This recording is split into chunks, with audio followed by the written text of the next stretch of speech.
message this morning.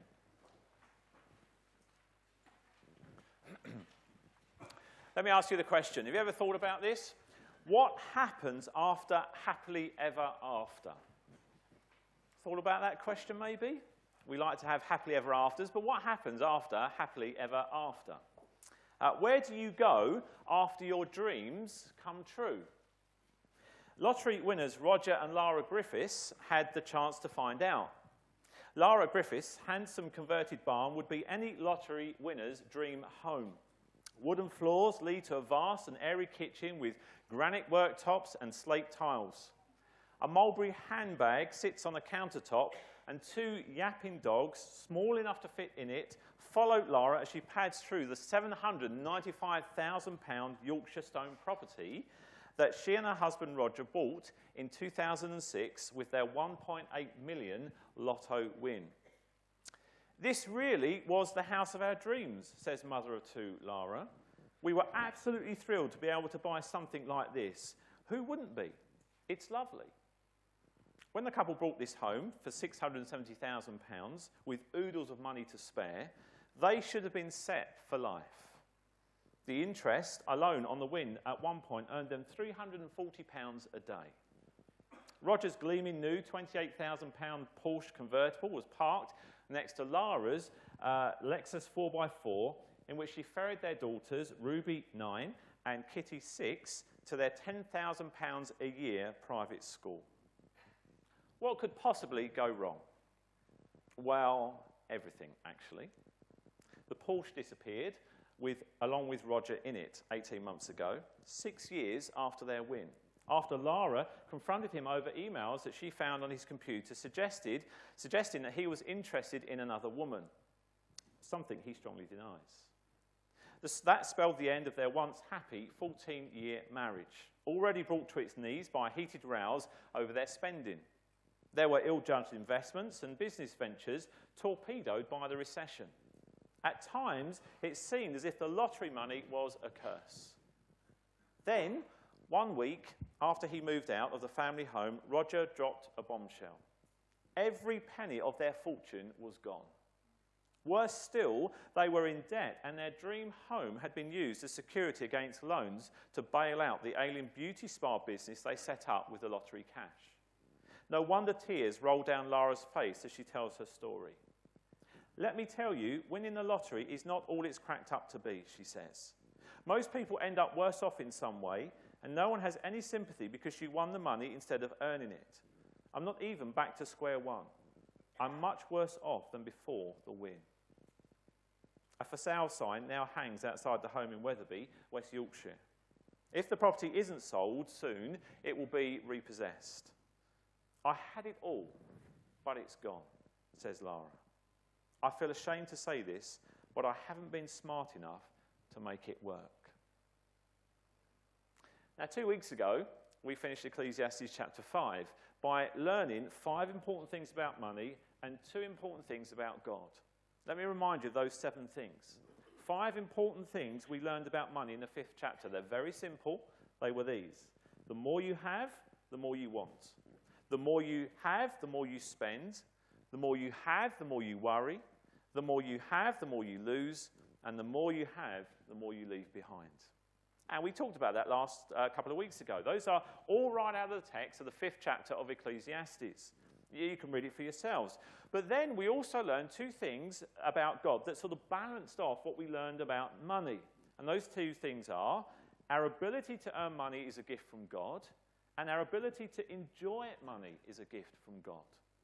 Now, we're all pretty well focused on perhaps number 1 concerning God, but the second one is maybe just a little bit new to us. Not only does God give us the ability to earn our money, he is also the one who gives us the ability to enjoy what we have.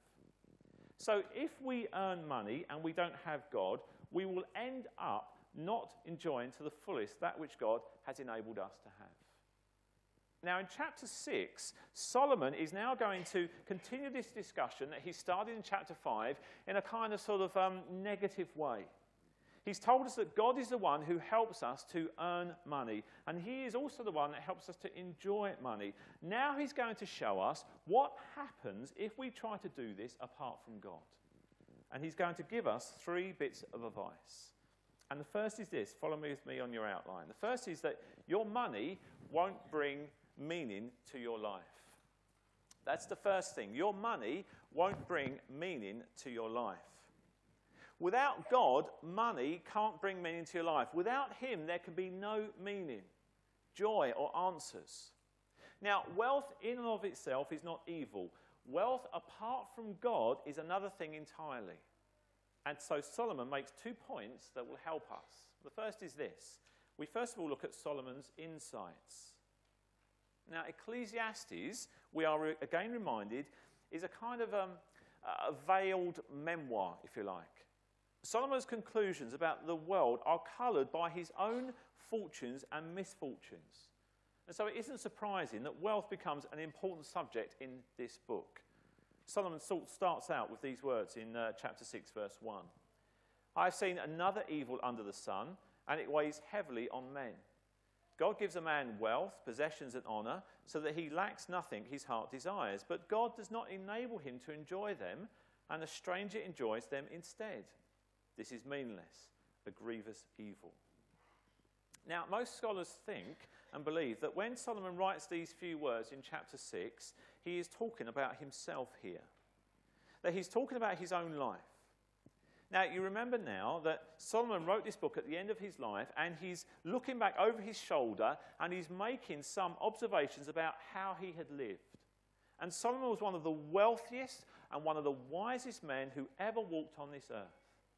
In fact, he was the wealthiest man who lived before his time, and the Bible says that he was the wealthiest man to ever live even after that time.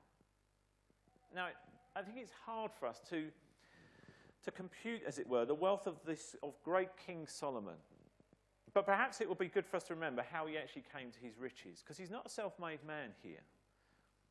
When Solomon was 20 years old, one day the Lord appeared to Solomon while he was presenting a sacrifice to God. And God said to Solomon, Solomon, I want you to ask anything you desire of me, and I will give it to you. Now, I want you to stop and think about that for a minute. What would you ask for if God said that to you? And think back to when you were 20 years old. What would you ask God for at that point? If he said, you can have anything you want, just ask me for it and I will give it to you. Well, if you know your Old Testament, you will know that when Solomon was presented with that opportunity, he asked God for a very strange thing. He said, Lord God, I want you to give me a hearing heart so that I may be able to judge the great people of Israel fairly and justly. He said, Lord, I want you to give me the ability to help people and to judge them fairly. Now, God was so impressed with Solomon's request that in 2 Chronicles 1, verses 11 and 12, we read these verses. And here's how Solomon got to be so rich. It says, God said to Solomon, since this is your heart's desire, and you have not asked for wealth, riches, or honour, nor for the death of your enemies, and since you have not asked for a long life, but for wisdom and knowledge to govern my people over whom I have made you king, therefore wisdom and knowledge will be given to you. And I will also give you wealth, riches, and honour, such as no king who was before you ever had, and none after you will have. You see that? Solomon asked God for the right thing, and he got everything he asked for. And he got all the riches that made him the wealthiest man in the world. And Solomon started out with those riches, and he was honouring God at the beginning of his life. He really was. And if you read the story and the history of Solomon, you will see that he lived for God in the early part of his life. He was dedicated to God. In fact, he built the great Temple of Solomon, which was a place of worship, a place to honour God. But God had warned Solomon in the early days of his life that he was not to intermarry with foreign wives. He was not to go into other cultures and marry women from other cultures. Because God knew that if he did that, he would become corrupted by their evil ways, by their idolatry. Now, the problem is that Solomon was a woman's man. He loved women. And he saw women, these beautiful women from the foreign cultures, and little by little he began to marry them. And as he married these foreign wives, they began to corrupt his life so that God was slowly moved out onto the side of his life. that God was moved out of the centre of his life. And in 1 Kings 11 verse 4, it tells us about what happened. It says, as Solomon grew old, his wives turned his heart after other gods. And his heart was not fully devoted to the Lord his God, as the heart of David his father had been. You see what happens here? That Solomon has begun to and does eventually compromise his commitment. In fact, he went as far as to build centres of worship for his wife's idols on a hill overlooking Jerusalem. And now, as he looks back over his life, most people believe that he is writing about his own experiences, about trying to find meaning in his money without God. Now, if you will follow his logic, you will see how strongly he presents this argument here. He has told us already up to this point that the only way that you can enjoy your wealth is to allow God to give you the ability to do it. Chapter 5, verse 19, he says, moreover, when God gives any man wealth and possessions and enables him to enjoy them, to accept his lot and be happy in his work, this is a gift of God. Now, what is the gift of God? It's the ability to enjoy what you have, what you've been given, to take what you have earned and to make it meaningful in your life. Now, how do you get to do that? God gives it to you as a gift. And when God is at the centre of your life, he takes everything that he has given to you and he makes it meaningful.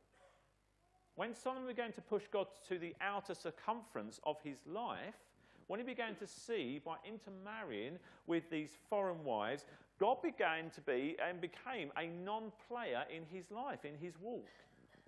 And because of that, he began to lose the sense of well-being that he had at the beginning of his life.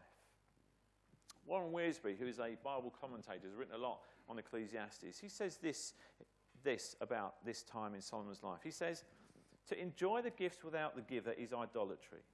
And this can never satisfy the human heart.